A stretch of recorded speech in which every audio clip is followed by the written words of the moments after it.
بسم اللہ الرحمن الرحیم۔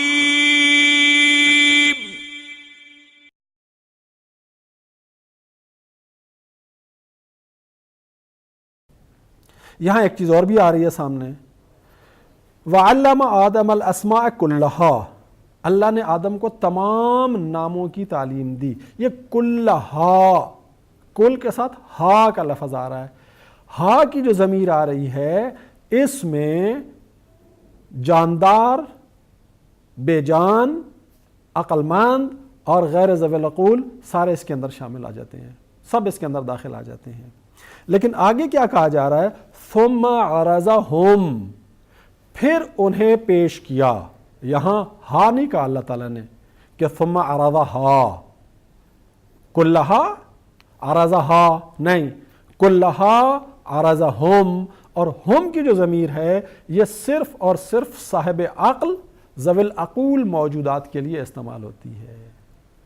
تو پتہ چلتا ہے کہ اللہ تعالیٰ نے جن اسماء کا حضرت آدم علیہ السلام کو علم دیا تھا ان اسماء میں سے کچھ ذوی العقول ہستیوں کو اللہ تعالیٰ نے فرشتوں کے سامنے پیش کیا۔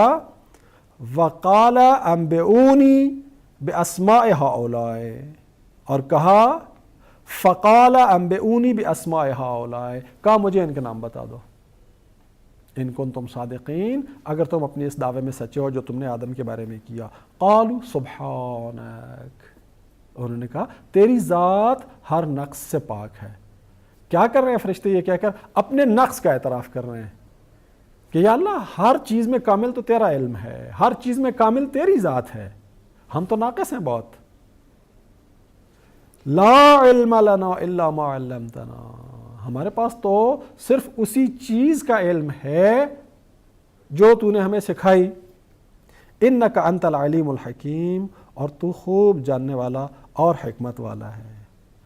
قال یا آدم، اب اللہ نے آدم سے کہا اے آدم انبئہم، ان فرشتوں کو باخبر کرو، ان فرشتوں کو بتاؤ، باسمائہم، ان کے نام، یعنی یہ ذوی العقول ہستیاں جن کو ہم نے فرشتوں کے سامنے پیش کیا، فرشتے ان کا نام نہیں بتا سکے، اپنے عجز کا، اپنے قصور کا، اپنی کوتاہی کا اعتراف کر رہے ہیں۔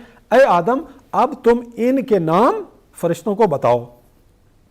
فَلَمَّا أَنبَأَهُمْ بِأَسْمَائِهِمْ، جب آدم نے فرشتوں کو ان ذوی العقول حقائق کے نام بتا دیے، قال، تو اللہ نے کہا الم اقل لکم، کیا میں نے تمہیں کہا نہیں تھا انی اعلم غیب السماوات والارض، کہ میں زمین اور آسمان کی ساری پوشیدہ باتوں کو جانتا ہوں، وَأَعْلَمُ مَا تُبْدُونَ، اور میں اس چیز کا بھی علم رکھتا ہوں جو تم ظاہر کر رہے ہو، وَمَا كُنْتُمْ تَكْتُمُونَ، اور ان چیزوں کا بھی علم رکھتا ہوں جو تم چھپا رہے تھے۔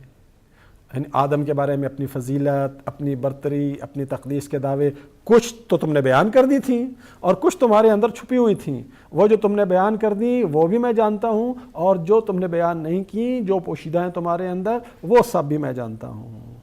اب یہاں پہ آدم اور فرشتوں کا ایک فرق اللہ تعالیٰ نے رکھ دیا، اس کو ذرا توجہ سے سمجھ لیجئے۔ اللہ نے آدم کو نام سکھائے۔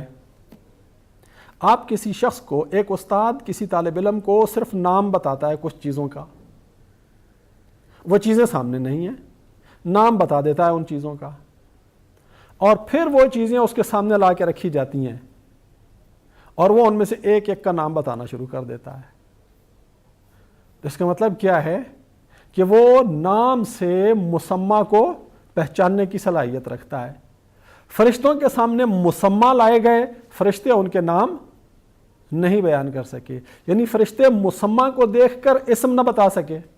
آدم صرف ناموں کا علم حاصل کرنے کے بعد، اسم کا علم حاصل کرنے کے بعد مسمہ کی معرفت حاصل کرنے کے قابل ہو گئے۔ تو یہاں پر اللہ تعالیٰ نے گویا انسان کی صلاحیت کا ذکر فرمایا ہے کہ انسان کے اندر اللہ تعالیٰ نے ایک تخلیقی صلاحیت رکھ دی ہے۔